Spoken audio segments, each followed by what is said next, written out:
오늘 우리에게 주신 하나님의 말씀은 요한복음 4장 43절에서 54절까지의 말씀입니다.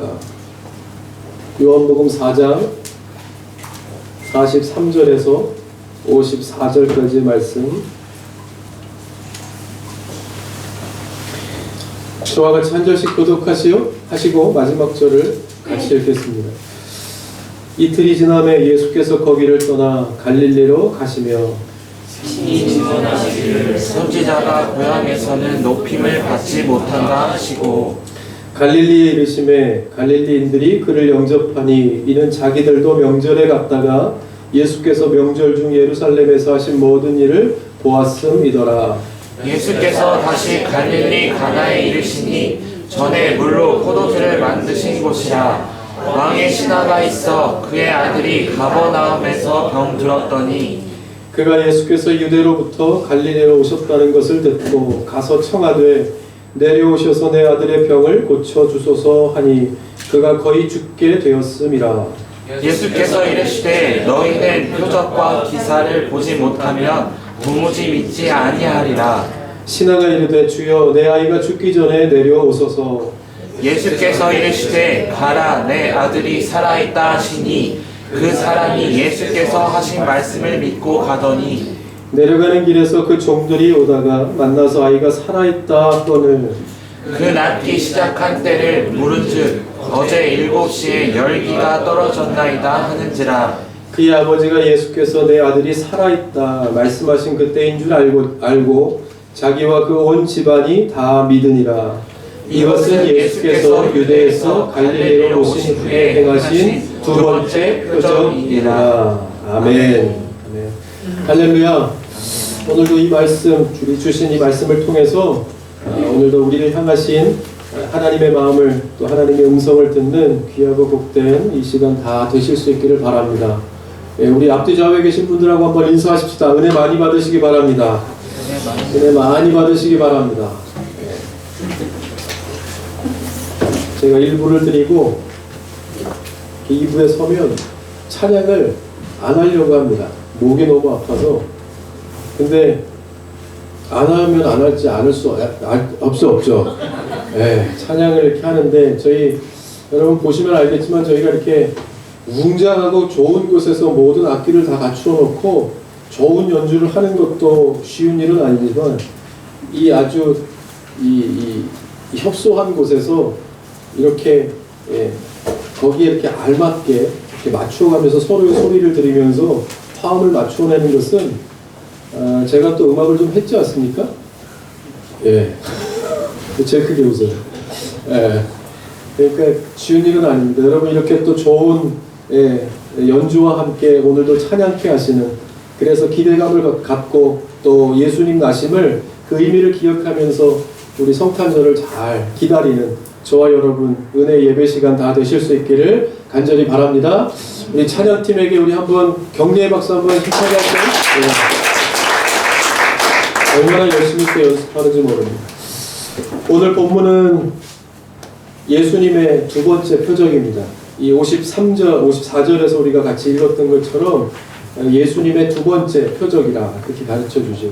첫 번째 표적은 갈릴리 가나의 혼인잔치에서 물로 포도주를 만드신 그것이 바로 첫 번째 표적이었고, 오늘 우리가 읽은 이 본문의 말씀이 바로 예수님께서 행하신 두 번째 표적이라 그렇게 설명합니다. 여러분 이것을 보면 성경은 예수님께서 우리를 변화시키실 수 있는 분임을 가르쳐 줍니다. 물로 포도주를 만들고 또 병든 사람을 낫게 만들면서 성경이 우리에게 말씀하는 것은 예수님은 우리를 그렇게 변화시킬 수 있는 능력이 있는 분이다 하는 것을 우리에게 말씀해 줍니다.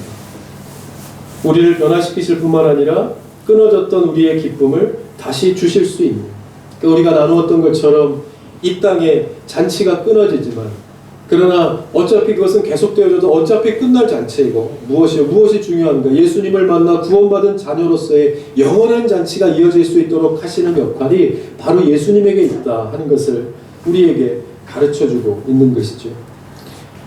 오늘 본문에서는 죽어가는 이 왕의 아들을 살려주십니다. 어떻게 그렇게 하실 수 있었을까 생각해 보면 결론적으로 보면 예수님 안에 생명이 있기 때문입니다. 예수님이 생명이시기 때문이죠. 그래서 왕의 아들을 살려주신다 할 때 이 산다라고 하는 것의 의미는 우리가 생각하는 것보다 훨씬 더 넓고 큰 끊어졌던 호흡이 다시 시작되는 것 이상의 의미를 갖고 있습니다. 즉 우리가 이렇게 살고 있으면서도 너무 힘들어서 이 죽겠다 할 때가 있죠. 마지못해 산다, 죽노니만 못하다 하는 마음으로 너무 어려움을 당할 때 우리는 살고 있지만 이 죽노니만 못하다 하는 그러한 마음으로 살 때가 있죠.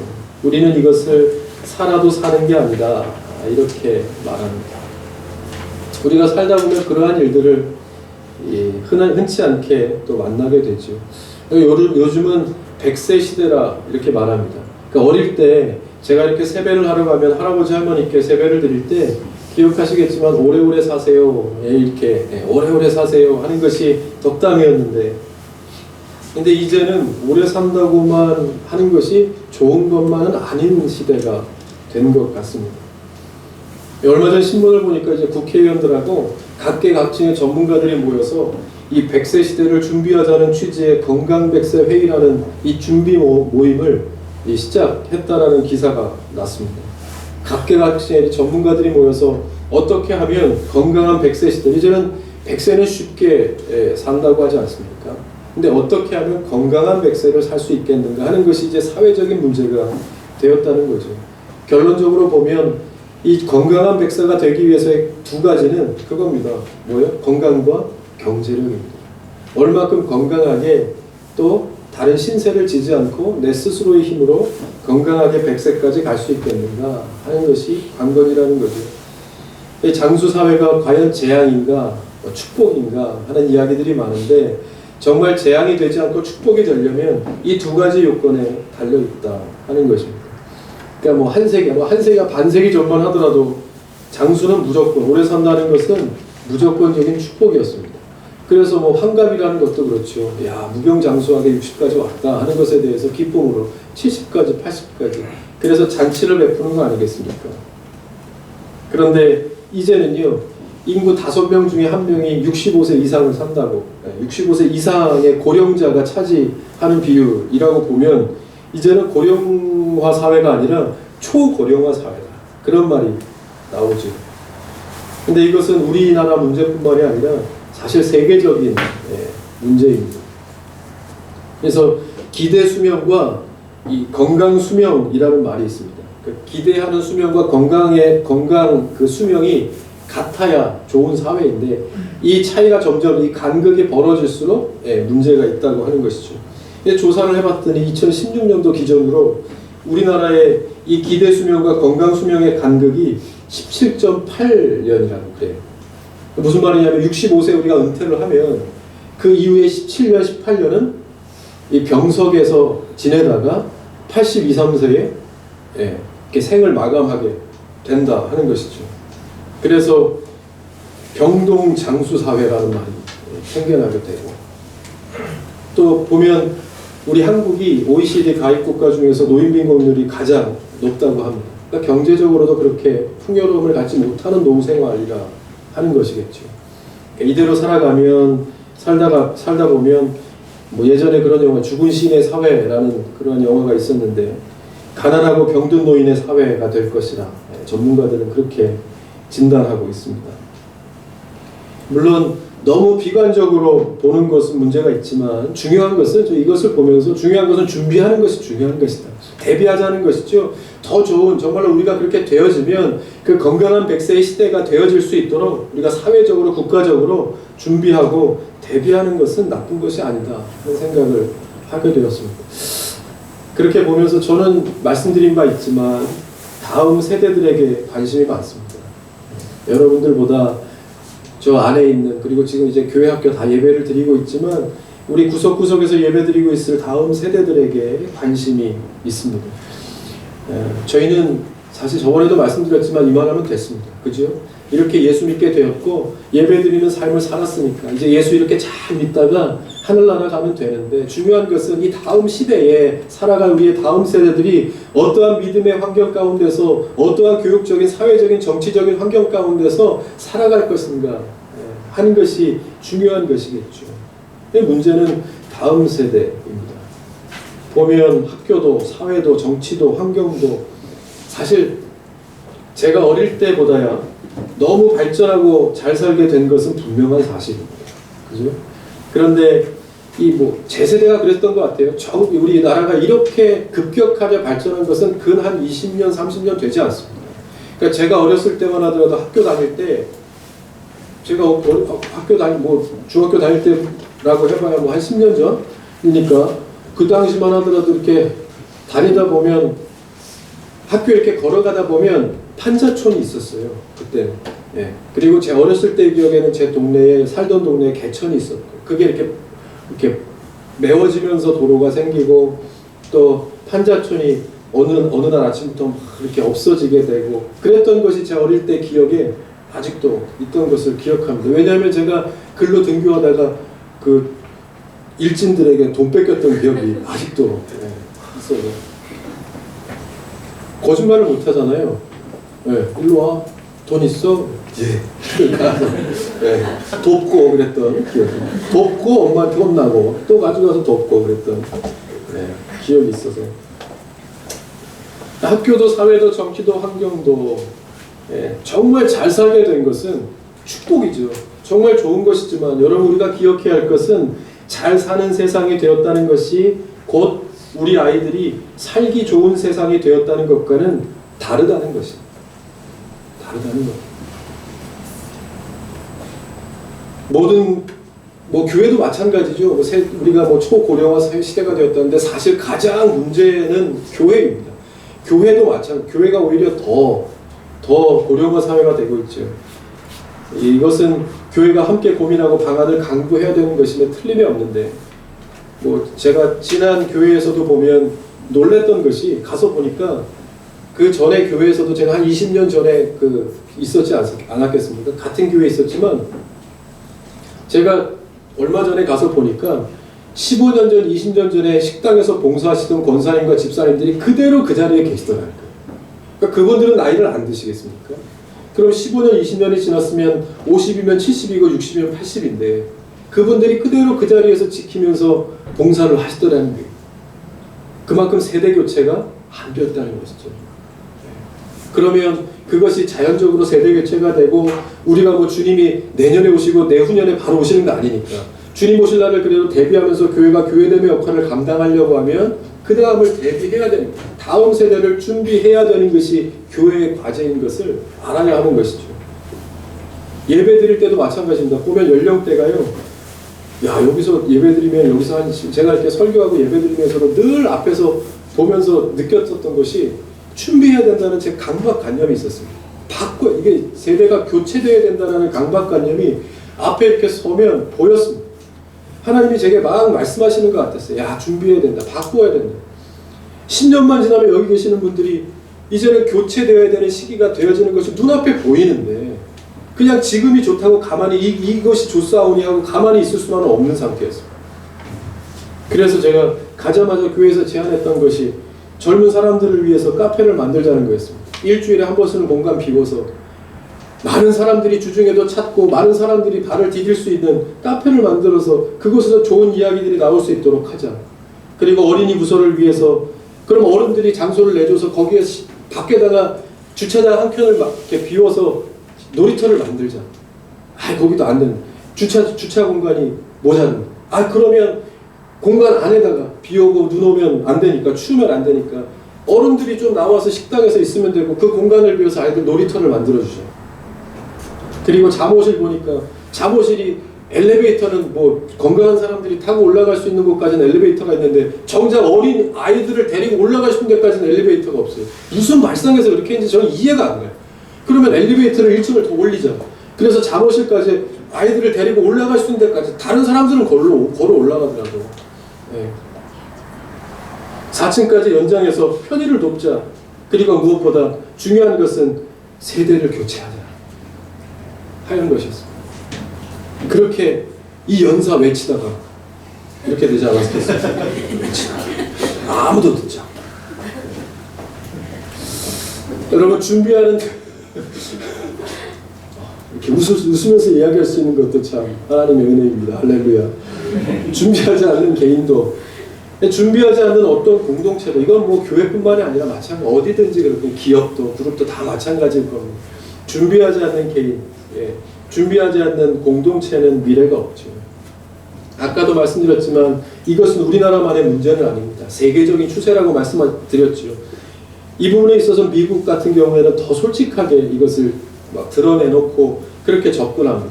여러분 아시겠지만 뭐 코백 메카시라고 하는 이 작가의 소설 중에 노인을 위한 나라는 없다라는 것이 있습니다. 이 영화 보셨는지 혹시 모르겠습니다. 그 원 제목을 보면 No Country for Old Men 이라는 제목, 그러니까 제목 그대로예요. 노인을 위한 나라는 없다. 그 말 그대로입니다. 그래서 이 영화에 보면 참 희한하죠. 이 영화를 제가 막 인터넷을 찾아서 내용을 다시 한번 확인을 하고, 그리고 나서 TV를 켰더니 이걸 하는 거예요. 종편에서. 아, 희한하다 싶었는데, 이거 혹시 보셨는지 모르겠지만 영화 그 주인공은 에드라고 하는 보안관입니다. 왕년에 한 끝발 했던 사람입니다. 정말 뭐 그 오랜 경험을 통해서 통찰력이나 직관력도 아주 뛰어나고, 그랬다 아주 한창 나이에 때는 이름을 날렸던 그런 보안관인데 나이가 들었습니다. 그래서 그러던 찰나에 어떤 갱들과의 사건에 이렇게 연루되면서 이제 어떤 사람을 이제 보호하면서 그렇게 이제 일이 진행되는데, 이 사건이 그렇게 진행되는데 늘 가는 곳마다 놓치고 한 템포 느리게 가고 실수를 합니다. 왜요? 나이가 들어서. 몰랐는데 자신이 나중에 그것을 깨닫게 되는 거예요. 근데 갱들은 뭐예요? 반면에 막 그 갱들은 아주 젊고 혈기 넘치는 젊은이들인데 비해서 막 힘 앞에 무력한 이 주인공의 모습 한번 이렇게 맞닥뜨렸는데 이렇게 힘으로 제압을 못하고 당하고 꺾어지면서 그런 무력한 주인공의 모습을 이 영화가 보여주면서 끝이 나고 해결하지 않고 끝이 나고. 근데 이 영화상의 이 주인공의 나이를 보면요 50대 후반입니다. 50대 후반.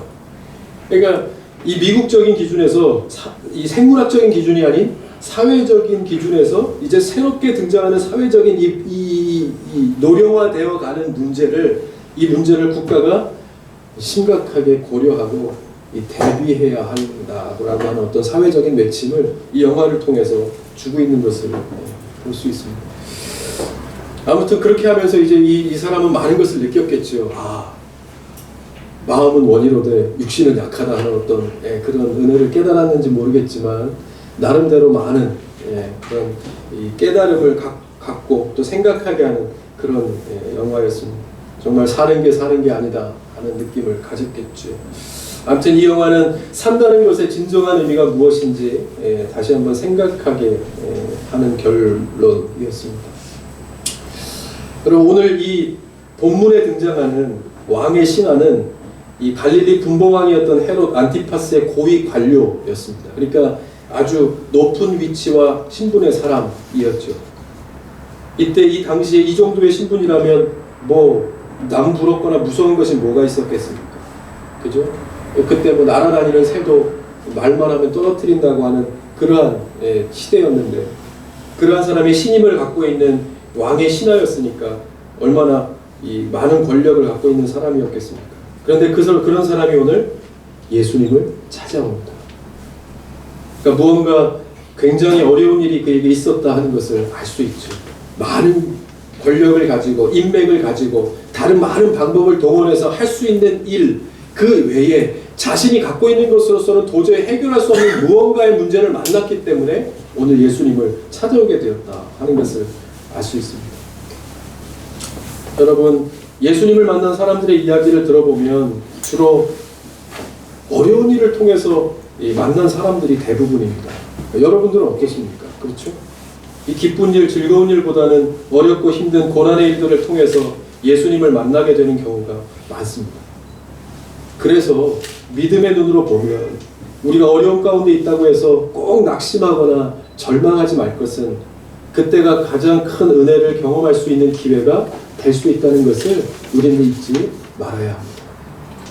앞서도 말씀드린 것처럼 우리가 꼭 풍요롭고 먹을 것이 많고 입을 것이 풍족해서 그것이 꼭 우리를 행복하게 해주는 것이 아니라는 것을 이 어릴 때 전에는 잘 몰랐는데 이제는 좀 살아가면서 조금씩 거기에 담긴 의미가 무엇인가를 이제 조금씩 알아가게 되는 것 같습니다. 지난주에 나눈 말씀 가운데 등장하는 사마리아 여인처럼 우리는 누구나가 다 내 목마름을 해결해 줄 우물을 찾아 한평생을 헤매이는 것과 같습니다. 그 누군가는 그 갈급함을 해결하기도 하고 또 누군가는 평생 찾아 헤매다가 결국 해결하지 못하기도 합니다. 무엇의 차이겠습니까? 무엇의 차이요? 그것은 예수님과의 만남의 차이입니다.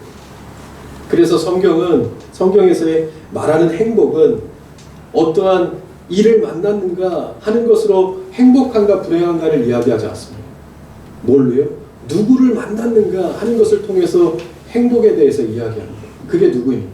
예수님을 만났는가 하는 겁니다. 그래서 전에도 말씀드렸죠. 성경에서 말하는 행복은 크고 작은가로 행복, 불행복을 이야기하지 않습니다. 내가 예수님을 만난 얼마나 길고 짧은가를 이야기합니다. 무슨 말입니까? 내가 언제 예수님을 만났는가 하는 겁니다. 만났다라고 하면 내가 어떠한 환경, 어떠한 문제에 있든지 간에 그것과는 상관없이 뭐예요? 그때부터가 행복한 삶이라 하는 것을 성경은 그대로 가르쳐줍니다. 그래서 요셉도 성경이 이야기할 때 형통한 사람이었다. 평가할 때 보면 43장에 보면 하나님과 함께 하였습니다. 그때는 요셉이 딴 데 있었던 때가 아닙니다. 네, 감옥에 있었고 그다음 보디발의 아내에게서 억울한 일을 당하여 옥에 갇힌 그 신세에 있었음에도 불구하고 성경은 요셉으로 하여금 형통한 사람이었다고 그렇게 평가합니다. 왜요? 요셉은 하나님이 함께 하셨으므로 요셉은 형통한 삶이었다고 그렇게 고백합니다. 그러니까 무엇의 차이요? 그것은 예수님과의 만남의 차이입니다. 누군가는 헤매이다가 예수님을 만나 그 목마름을 해결합니다. 누군가는 예수님의 물을 좀 달라 하는 그 말씀이 정작 주님을 향한 내 영혼의 외침이라는 사실을 모르고 살아가는 것입니다. 여러분 지난주에 말씀 나눴죠. 예수님께서 물을 좀 달라 이야기하는 것 이야기하시면서 그 여인에게 그렇게 말씀하십니다. 이 물을 좀 달라 하는 것이 내가 나에게 있어서 하는 이야기였으면 내가 너에게 그 갈급함을 해결해 줄 수 있는 영생의 물을 내가 너에게 줄 수 있지 않겠는가. 그것은 이 물을 좀 달라고 먼저 말씀하시는 예수님의 이 질문은 뭐예요? 예수님을 바라보면서 우리가 예수님께 갈급하게 드려야 할 우리의 고백인 것을 그대로 성경은 가르쳐줍니다. 그러나 그것이 어디로부터 오는 갈급함인 줄 모르고 목마름인 줄 모르고 살아가는 우리의 모습을 성경은 그대로 비추어 말씀해주고 있는 겁니다. 오늘 이 왕의 신하는 아들의 이 죽을 병으로 인해서 주님을 만날 기회를 얻게 됩니다. 그래서 이 가버나움에서 이 가나까지 한 보면 35km, 한 40km 정도의 거리가 됩니다. 이 거리를 단숨에 달려옵니다. 왜요? 아들을 고치기 위해서. 아들을 고치기 위해서 그 길을 달려 예수님 앞에 나옵니다. 왕의 신하는 이전에 갈릴리 가나에서 예수님이 물로 포도주를 만드신 사건을 익히 알고 있어서 소문으로 들었을 것입니다. 그 정도의 능력이면, 그 정도의 기술이면 내 아들을 혹시 그 전에도 얼마나 찾아 헤맸겠습니까? 그렇게 권력과 그렇게 높은 위치에 있는 사람이 사실 그 많은 인맥을 통해서 많은 이 사람들을 동원해서 그 병을 고치려고 노력하지 않았겠습니까? 안 됐으니까. 근데 들어보니까 그 정도의 기술이면, 그 정도의 능력이면 내 아들을 혹시 살릴 수 있지 않겠는가 하는 마음으로 예수님을 찾아온 것입니다. 여러분 그렇게 보면 이 사람이 믿음이 있는 사람이었겠습니까? 없는 사람? 없는 사람. 믿음으로 예수님을 찾아온 것이 아니라 정말 이 아들 모든 방법을 동원해서 살릴 수 없었던 이제 죽어가는 이 아들이 이제는 예수님을 만나면 혹시 나올 수 있지 않겠는가 하는 아들에 대한, 아들을 살리고 싶어하는 한 아버지의 심정으로 예수님께 나아오게 된 것이죠. 그래서 이 아버지를 딱 만나자마자 예수님께서 48절에 이렇게 말씀합니다. 예수께서 이르시되 너희는 표적과 기사를 보지 못하면 도무지 믿지 아니하리라. 이렇게 말씀합니다. 말씀하신 것을 보면 이 사람이 온전한 믿음이 아니었다는 것을 그대로 보죠. 그러니까 그 이전에 예수님께서 행하신 첫 번째 표적의 소문을 듣고 예수님을 만나면 이 사람이면 내 아들을 살릴 수 있지 않겠는가 하는 아버지의 심정으로 간절한 마음으로 주님 앞에 나오는 것이다 하는 것을 예수님께서는 알고 계셨다 하는 것입니다. 여러분, 그렇게 보면 신앙에는 두 가지가 있습니다. 첫 번째는 표적 신앙이고요. 두 번째는 말씀 신앙. 그러니까 표적 신앙은 말 그대로 이 표적을 보고 믿는 것입니다. 표적을 보고 믿는 것. 저도 예전에 하나님께서 내게 보여주시면, 그래서 말씀을 이렇게 보면서 말씀에 나온 이것을 내게 한번 경험하게 해주시면 내가 더 확실하게 하나님을 믿을 수 있겠다. 여러분 생각해 보신 적 있지 않습니까? 신학하면서 그런 생각했어요. 하나님께서 나에게 확실한 증거를 주시면 내가 정말 내 인생 다 올인해서 하나님 복음 전하는 일에 쓰임 받겠다. 다짐했던 적이 있습니다. 실제로 본 적도 있어요. 여러분 나중에도 이야기했지만 여러분들에게도 그러한 경험들이 다 있으실 거예요. 기회를 안 주시는 것이 아니에요. 저도 가만히 생각해 보면 기회가 있었어요. 하나님께서 그렇게 이러한 증거를 보여주셨어요. 저번에도 한번 얘기했지만 예전에는 그렇게 그 수련회 같은 데 가면 그러한 사건과 사고가 참 왜 그렇게 많았는지 모르겠습니다. 이렇게 귀신 들린 사람들도 많았고 아픈 사람들도 많았고 그러한 또 일들이 참 많이 있었는데, 제가 고등부 때 그 수련회를 갔을 때 전에도 한번 말씀드렸지만 제 친구가 빙의 현상이 이렇게 일어납니다. 그래갖고 막 8시간, 10시간, 12시간에 걸쳐서 귀신을 쫓고 그렇게 하는 것을 그 당시에 우리 고등부가 150명, 160명이 수련회를 갔는데 그 친구들이 다 봤다는 거예요. 다 보고 함께 기도하고 함께 울고불고 그 이야기를 나누고 그러면서 그 사건이 나중에는 교회에 와서 어른들에게 다 알려지고, 그래서 제가 그 본당에서 그 어른들 앞에서 간증까지 했어요. 어떠한 일이 있었고 어떻게 됐고 하면서 막 제가 저번에도 우리 그 교회가 한번 영적으로 이렇게 업그레이드 되는 시기가 있었다고 하지 않습니까? 그러한 일들을 통해서 이게 교회가 더 이렇게 세워지는 그때예요. 그런데 뭐 다른 사람들은 차치하고라도 제 마음속에 그때 그것을 기억하면 제 마음속에 그때만큼 그렇게 뜨거운 마음이 지금 남아있겠습니까? 아니요. 안 그렇더라고요. 눈앞에서 받고, 여러분 예수님의 이름으로 다 따라합니다. 막 기도하면요 다 따라합니다. 막 웃으면서 침 뱉으면서 다 따라합니다. 그래서 이렇게 재갈을 물린다 하지 않습니까? 다 따라하면서 침 뱉고 막 그래요. 그러면 입에다가 이렇게 이거 15세 이상 말랐는데 입으로 그렇게 손수건으로 이렇게 입을 틀어갖고 기도하고 하는 걸 다 따라해요. 그런데 참 희한한 게 예수님의 이름으로 기도합니다 할 때 예수라는 말을 못해요. 그때 제가 어딜 잡고 있었다 그랬죠? 무서워서 발 잡고 있었어. 발. 이렇게 어디서 들어갖고 또 눈을 마주치면 눈으로 이렇게 전해진다고 그런 것도 어디서 들어갖고 눈은 안 보고 발만 이렇게 붙잡고, 발만 붙잡고 제가 다 들리지 않습니까? 다 들리는데 예수님의 이름으로만 못 따라하는 거예요. 다 따라하는 거예요. 그때 제 마음에 예수님이 정말 있구나, 예수의 이름에 능력이 있구나 하는 것을 발을 잡고 제가 알았어요. 그럼 잡고 있으면서. 그런데 그렇게 하고 나서 몇 달을 그 이야기들이 회자되면서 간증을 다니고 이야기했음에도 불구하고 점점점 시간이 흐를수록 이것은 표적으로 끝났다. 이것이 결코 나의 신앙을 성장시키지는 못하더라. 그래서 어떤 보편적인 신앙이 있고 특별한 신앙이 있어요.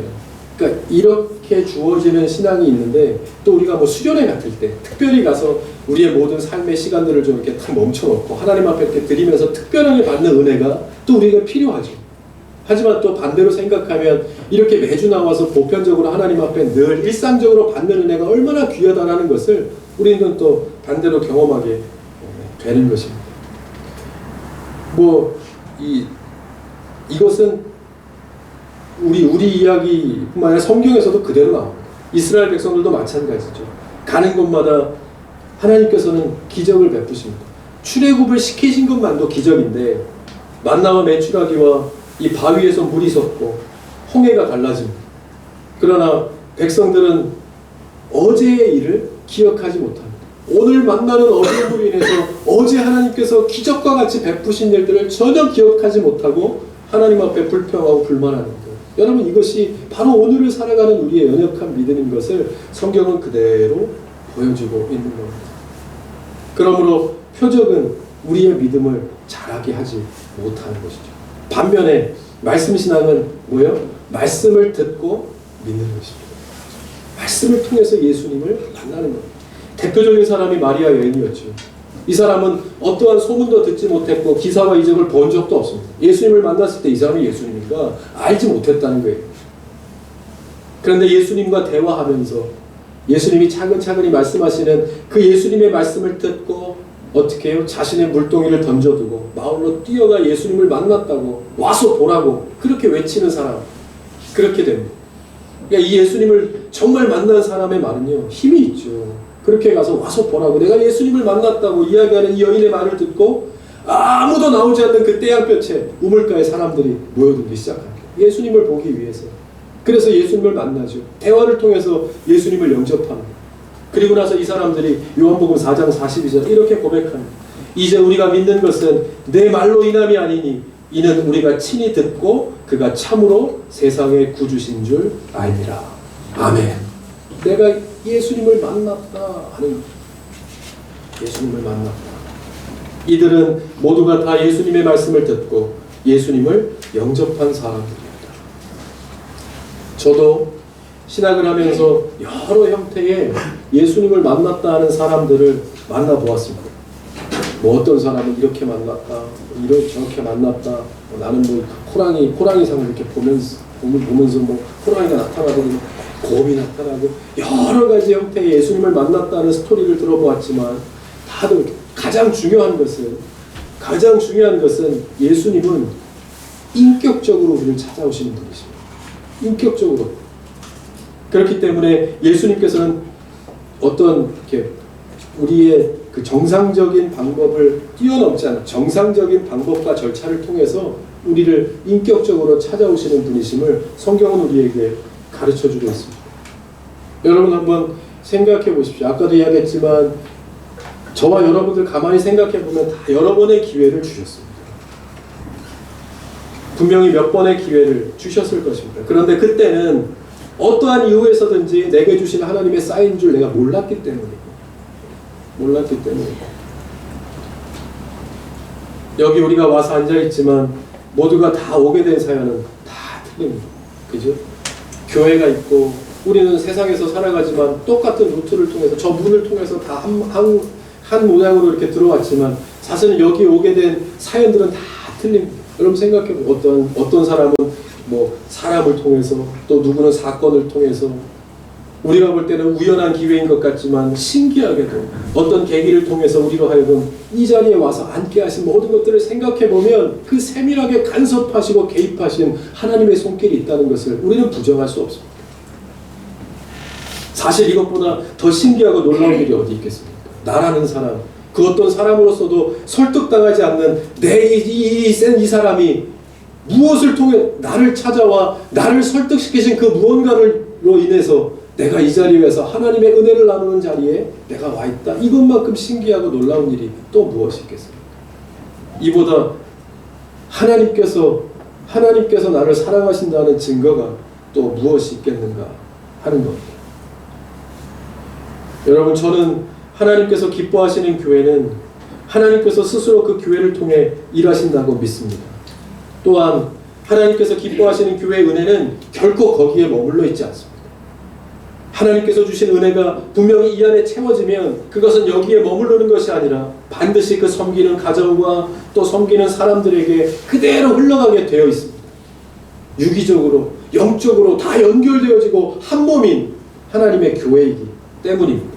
그래서 굳이 말하지 않아도 증명해 보이려 하지 않아도 보는 사람들로 하여금 하나님의 살아계심을 고백하고 증거하는 삶을 더불어 살게 되는 것입니다. 저희 예람들 교회는 시작할 때부터 하나님 앞에 기도했습니다. 하나님의 살아계심을 증거하는 교회가 되게 해주십시오. 하나님의 살아계심을 증거하는 교회가 되게 해주십시오. 이것이 우리의 기도 제목이었습니다. 1년이 채 되기도 전에 우리는 압니다. 이제 이야기하지 않아도 함께 만나 이야기를 나눌 때에도 우리는 압니다. 이것이 사람으로는 되지 않고 하나님으로만 될 수 있는 일이었다라고 하는 것을 우리는 몸소 경험했기 때문에, 그래서 하나님께서 하신 일이라는 사실을 우리는 고백하지 않을 수 없게 되는 것입니다. 오늘 본문에도 보면 그런 예수님께서는 믿음은 없지만 간곡하게 부탁하는 왕의 신하의 부탁을 들어주시는데요. 주여, 내 아이가 죽기 전에 내려오소서, 이렇게 주님 앞에 간청합니다. 그렇게 간청하는데 보면 예수님은 이렇게 말씀하시죠. 가라, 내 아들이 살아있다, 이렇게 말씀합니다. 여러분 보십시오. 주여, 내 아이가 죽기 전에 내려오셔서, 그러니까 주님이 한번 와주시면 죽어가는 내 아들이 나올 수 있겠습니다 하는 고백입니다. 그러면 예수님께서 그 말씀에 따라서 가주시면 좋잖아요. 그래도 믿음이 없었던 사람에게, 아까도 얘기했던 것처럼 믿음 없는 사람이 그래도 나에게 이렇게 간청하니까 이 기회를 통해서 예수 믿게 하면 참 좋으니까 그냥 그 간곡한 요청에 따라서 갈 수도 있었는데, 예수님께서는 가라, 내 아들이 살아있다고 말씀하십니다. 여러분 여기서 보면 우리가 기억해야 알 수 있는 두 가지가 있습니다. 첫 번째는 예수님은 이 왕의 신하의 마음속에 있는 작은 믿음을 보셨습니다. 사랑하는 아들의 죽음을 목전에 둔 한 아버지의 간곡함에서 시작된 이 미묘한 믿음의 움직임을 예수님께서는 보신 겁니다. 아까도 얘기했듯이 믿음이 있었다고 없었다고요? 없었습니다. 그냥 한 아들을 살리기 위한 아버지의 간절한 마음으로 예수님을 찾아온 것입니다. 그런데 그 꿈틀꿈틀 그 마음속에서 그것이 이 기도의 요청을 통해서, 예수님의 만남을 통해서 이것이 믿음의 열매로 나아갈 수 있는 소망을, 그 기대감을 예수님께서는 보셨다 하는 것입니다. 그래서 그 어려움의 상황이 왕의 신하로 하여금 진실된 마음으로 예수님을 의지하게 하는 계기가 된 것입니다. 그것을 예수님은 보신 겁니다. 여러분 이 자리에 와 앉아있는 우리의 마음속에 다 각기 다른 마음이 있습니다. 그렇지만 그 마음을 오늘 이 왕의 신하의 그 마음속에 숨겨져 있는 작은 한 비랄과 같은 이 믿음의 씨앗을 예수님께서 보신 것처럼 우리의 마음속에 있는 주님을 향한 의지하고픈 간절한 그 마음을 오늘 예수님께서는 다 아신다 하는 겁니다. 그것을 믿는 마음으로 주님 앞에 고백할 때 오늘도 왕의 신하가 경험한 예수님과의 만남의 은혜를 오늘도 우리에게 꼭 주실 줄 믿습니다. 두 번째는 예수님은 왕의 신하의 믿음이 거기서 멈추지 않고 더 성장하기를 바라십니다. 예수님께서 같이 가셔서 치료해 주실 수도 있는 문제였습니다. 그런데 가라고 말씀하십니다. 내 아들이 살아있다 말씀합니다. 순간 갈등했을지도 모르겠습니다. 장난하나? 이렇게 생각했을 수도 있을 겁니다. 그러나 같이 가달라는 이 간곡한 부탁을 마다 예수님의 말씀을, 중요한 것은 뭐예요? 왕의 신하가 믿었다 하는 것. 믿었다. 그대로 믿었습니다. 믿었을 때 가라 말씀하시는 주님의 말씀을 의지하여 갔을 때 이 왕의 신하는 아들이 사는 기적의 은혜를 경험하게 됩니다. 이렇게 보면 기사와 이적은요 오히려 믿음의 결과입니다. 기사와 이적을 통해서 믿음이 자라지 않는다 이야기한 것과 같이 반대로 이야기하면 믿음의 결과가 뭐예요? 이 기사와 이적의 은혜를 경험하게 되는 겁니다. 베드로는 물 위를 걸어오는 예수님을 만납니다. 자신도 걷고 싶었습니다. 나도 걷게 해주십시오 이야기할 때 예수님이 오라 말씀하십니다. 오라 하는 그 한마디에 베드로는 다른 걸 생각하지 않고 배 위에서 물 위로 몸을 내던집니다. 여러분 생각해 보십시오. 이 밤바다, 제가 밤바다에 가보니까요 정말 처음 느낌이 무섭다 하는 느낌이었어요. 무섭다. 근데 바다 한가운데 배가 떠 있고, 그러니까 물 위에서 내가 사는 길은 배 위에 있는 것이고, 그 작은 배에서 벗어나는 것은 죽는 것을 의미합니다. 그러니까 우리가 살아갈 때, 내가 생각할 때, 내가 살아온 경험에 의하면 배 위에 있는 것이 사는 거고, 배 밖에 있으면 죽는 것입니다. 예수님이 오라 하십니다. 그 오라는 말씀은 뭐예요? 믿음에 순종하여 죽으라 하는 말씀입니다. 그런데 배 위에서 그 말씀에 순종하여 몸을 내 던지는 것은 세상적으로 볼 땐 어리석고 바보 같고 이것은 있을 수 없는 일입니다. 그런데 믿음에 순종하여 그 발을 내딛는 순간 뭡니까? 내가 사는 것에서 죽는 것으로 넘어가는 순간 오히려 믿음의 말씀에 순종함을 통해서 내가 죽고 내 안에 예수가 사는 기적의 말씀의 능력을 다시 한번 새롭게 경험하는 믿음의 은혜의 경험의 순간이 될 수 있음을 성경은 우리에게 가르쳐주고 있는 것입니다. 여러분, 오늘 왕의 신하는 예수님의 말씀에 순종하는 믿음을 통해 죽음에서 아들을 건지는 기적을 체험하게 됩니다. 믿음의 순종을 통해서 아들이 삽니다. 근데 아들을 사는 것 이상의 더 놀라운 일은 이 아들의 사는 것과 더불어서 뭐예요? 오늘 예수님을 만난 이 왕의 신하입니다. 그동안 알지 못했던 이 예수라는 사람을 만나 말씀에 순종함에 그 순종하는 경험을 통해서 왕이 사는 기적과 이 사람은 나중에 어떻게 됐을까요? 예수님의 말씀에 순종하여 이 아들이 사는 기적을 경험한 이 사람은 그 다음의 삶은 예수님의 말씀에 순종한 그 믿음을 통해서 그것이 자라나는 기쁨을 맛보는 삶으로 변화되었을 것입니다. 하나님의 말씀의 능력이 무엇인가를 경험한 이 사람. 네. 여러분, 이것은 무슨 능력이겠습니까? 말씀의 능력, 살리는 능력을 경험한 것입니다. 예수 안에 생명이 있으므로 말씀이 육신이 되어 이 땅 가운데 오신 그 예수님을 내가 만나고 그 예수님을 내 안에 모실 때 우리는 그로 인하여 진정한 생명을, 그러니까 살았으나 죽은 자 같은 것이 아니라 죽은 것 같으나 정말 산 자 같은 그러한 삶을 사는 그리스도인이 되는 것입니다.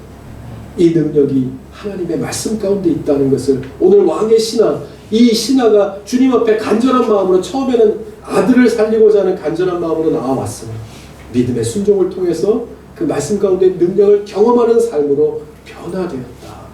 이것은 오늘 이 시대를 살아가지만 아까도 얘기했지만 여러분 사는 게 사는 것 같으십니까? 어려운 문제를 만날 때마다 그냥 오늘도 하루를 산다 하는 모양으로 우리의 연약함을 감추고 살아가는 그러한 우리의 삶 가운데 정말 필요한 것은 무엇인지에 대해서 이 성경은 우리에게 무엇 때문에 목말라하는 삶을 사는가 하는 것에 대해서 우리에게 이 정답이 무엇인가를 우리에게 가르쳐주고 있는 겁니다. 왕의 신하가 그 많은 것을 누리고 많은 권세를 누리고 그렇게 살지만 그것이 무슨 의미가 있겠습니까? 아들이 죽게 생겼는데 자기가 잘 먹고 사는 것이 여러분 오히려 없으면 바라지는 않지요. 다 가졌는데 내가 모든 것을, 남이 부러워할 만큼 모든 것을 다 가졌는데 이것으로 죽어가는 아들을 살릴 수 없다는 그 절망감은 얼마나 크겠습니까? 세상을 다 가져도 그것으로는 해결할 수 없는 문제 앞에서 저와 여러분들은 어떻게 하시겠습니까?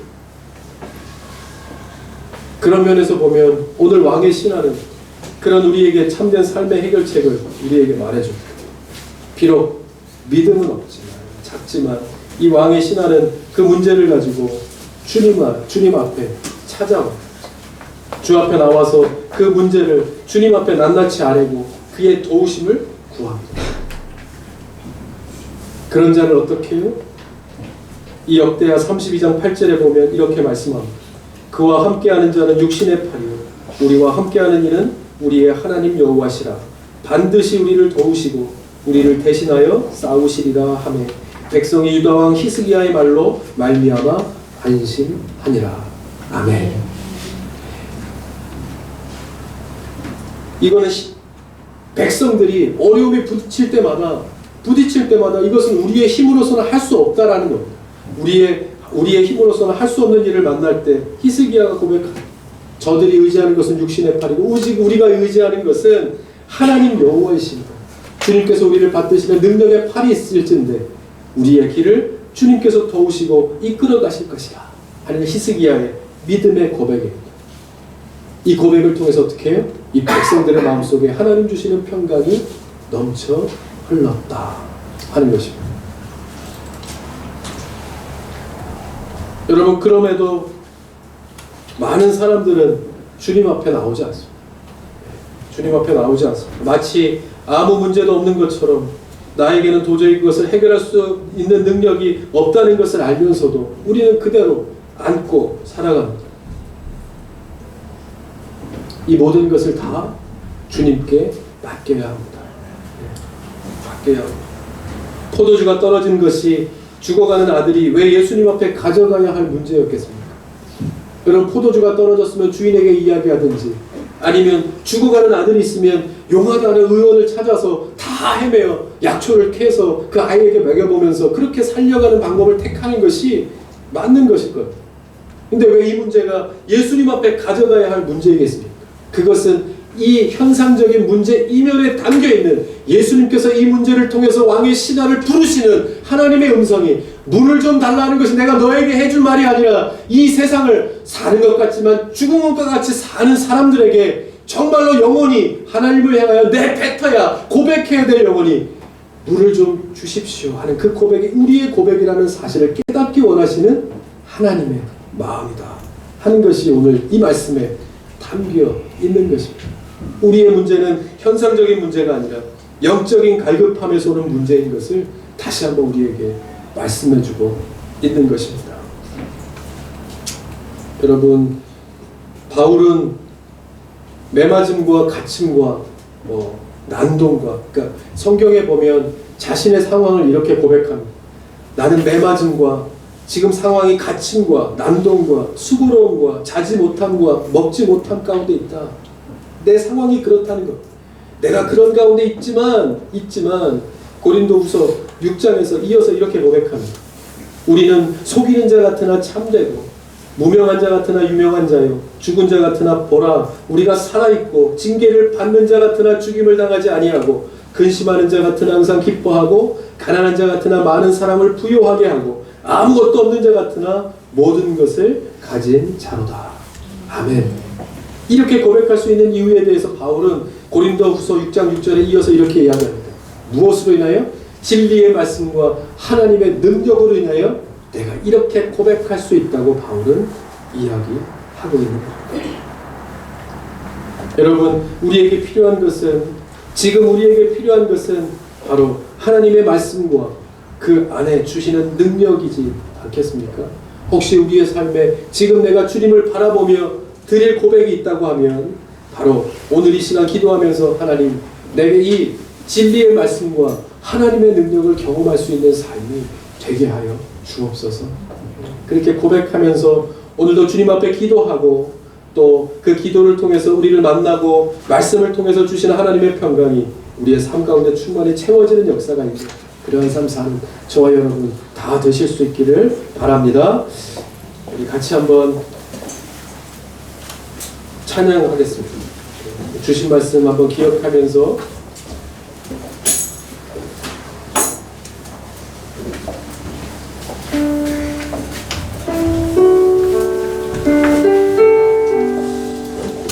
우리가 말씀 가운데도 함께 나누었지만 주님께서는 우리에게 끊임없이 말씀하십니다.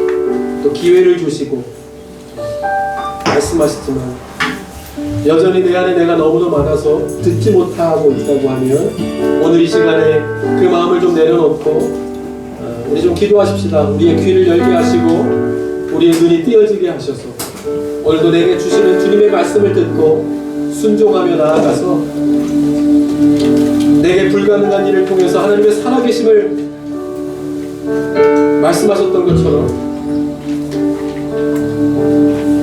오늘도 내게 주시는 하나님의 음성을 찾는 그러한 이 시간 될 수 있도록 하나님 인도하여 주시옵소서. 우리 그러한 마음으로 같이 한번 찬송하고요 기도하겠습니다.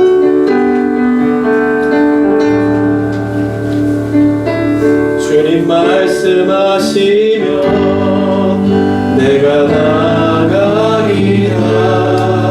주님 뜻이 아니면 내가 멈춰서리다. 나의 가고 서는 것 주님 뜻에 있으니 주님 뜻에 있으니 또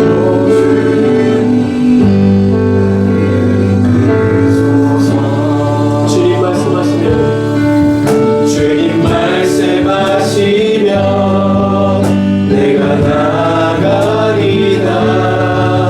주님 뜻이 아니면 내가 멈춰서리다. 나의 가고 서는 것 나의 가고 서는 것 주님 뜻에 있으니 주님 뜻에 있으니 오 주님 오 주님 뜻하신 그곳에 뜻하신 그곳에 나 있기 원합니다. 이끄시는 대로 순종하며 살리니 연약한 내 영혼 통하여 일하소서. 주님 나라와 그 뜻을 위하여 뜻하신 그곳에 나 있기 원합니다. 이끄시는 대로 순종하며 살리니 연약한 내 영혼 통하여 일하소서. 주님 나라와 그 뜻을 위하여 오 주님 나를 이끄소서. 아멘. 우리 앞에 함께 한번 기도하겠습니다. 오늘 이 시간 주님 앞에 나와서 처음엔 믿음이 없었지만 주님의 말씀을 듣고 그리고 다시 한번 주님께 의지하여 나아가는 주님의 말씀에 순종할 때 내게 주시는 기적과 같은 하나님의 은혜를 체험했던 이 왕의 신하처럼 어떻게 보면 우리의 삶에 그러한 주님 주시는 은혜가 정말 주님께서 나와 함께 하신다는 표적이 우리의 삶에 필요한지도 모르겠습니다. 하나님 우리의 삶을 통해서 주님이 늘 나와 함께 하심을 오늘 이 예배를 통해서 우리를 불러주시고 예배할 수 있게 하신 것이 바로 하나님께서 우리를 끊임없이 붙들고 이끌어주시는 그러한 은혜의 증거인 것을 우리가 믿으면서 오늘도 내게 주시는 말씀을 듣습니다. 우리의 눈을 떠서 하나님을 바라볼 수 있도록 인도하여 주시고 우리의 삶을 통해서 늘 동행하여 주시는 주님과 함께 은혜의 삶을 사는 내가 될 수 있도록 하나님 함께하여 주시옵소서. 우리 그러한 마음으로 주신 말씀 기억하면서 우리 한번 주여 한번 고백하고 일주일 동안의 삶을 주님 앞에 드리면서 은혜를 구하며 함께 한번 기도하겠습니다. 같이 한번 기도하십시다. 주여 하나님 감사합니다. 하나님 오늘도 우리가 주님 앞에 나와서 주님 앞에 예배할 수 있도록 인도하여 주시니 참 감사합니다. 아버지 오늘도 주님 앞에서 우리가 기도할 때 하나님을 먼저 기억할 수 있도록 인도하여 주시고 이 말씀의 능력을 구하면서 하나님 앞에 나아갑니다. 우리에게 주신 주님의 은혜가 어떤 것인지 다시 한번 찾을 수 있도록 인도하여 주시고 주 앞에 나아가서 하나님 주님 앞에 구합니다.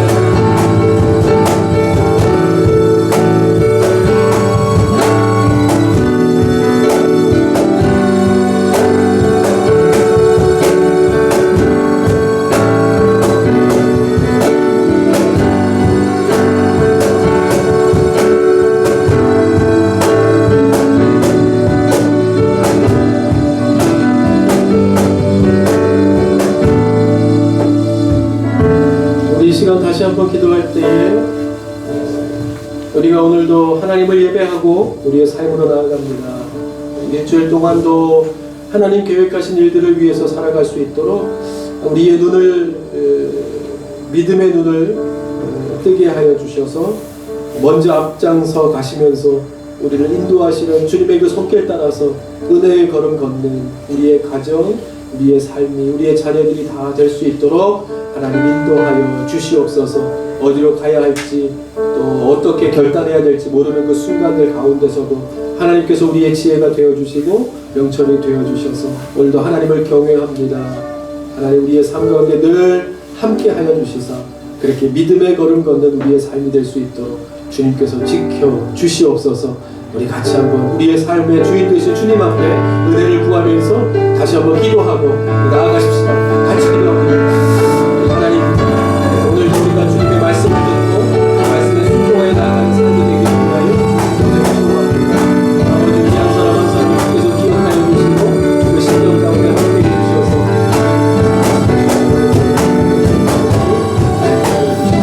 말씀에 따라 우리를 속속하게 되는 삶 살아가는 주님의 사랑을 나누어 주시도록 하나님 주님 앞에 기도합니다. 주님 앞에 예배하는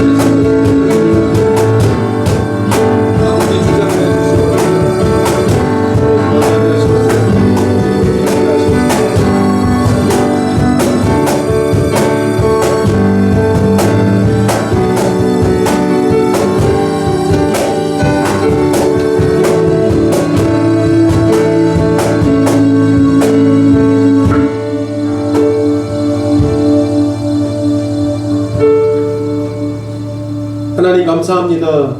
일주일 동안도 우리의 계획대로 우리가 나름대로 산 것 같지만 하나님의 간섭하심과 하나님의 계획하신 그 손길을 통해서 우리가 오늘도 이 자리에 와 있음을 고백합니다.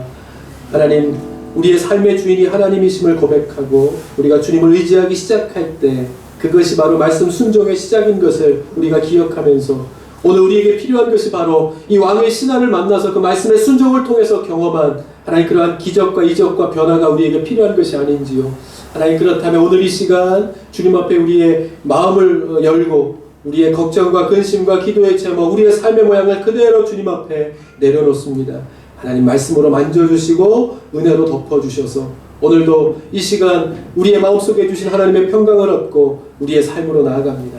하나님, 일주일 동안의 살 동안에도 먼저 앞장서 가셔서 인도하여 주시는 여호와의 일에 대신 하나님과 함께 늘 믿음의 삶 사는 주님의 성도들 다 될 수 있도록 하나님 지켜 주시옵소서. 우리의 삶을 지켜주시고 또한 우리의 가정과 우리의 자녀와 우리의 직장을 주님께서 함께하여 주셔서 어디를 가든지 무슨 일을 하든지 하나님과 함께 동행함의 기쁨이 우리의 마음을 자리 잡을 수 있도록 하나님께서 도와주시고 그렇게 사는 우리의 믿음의 고백들이 하나님 앞에 올려져서 하나님의 은혜가 늘 우리의 삶을 지켜나가며 그렇게 믿음의 열매 풍성하게 맺는 삶 사는 주님의 성도들 다 될 수 있도록 하나님 함께하여 주옵소서.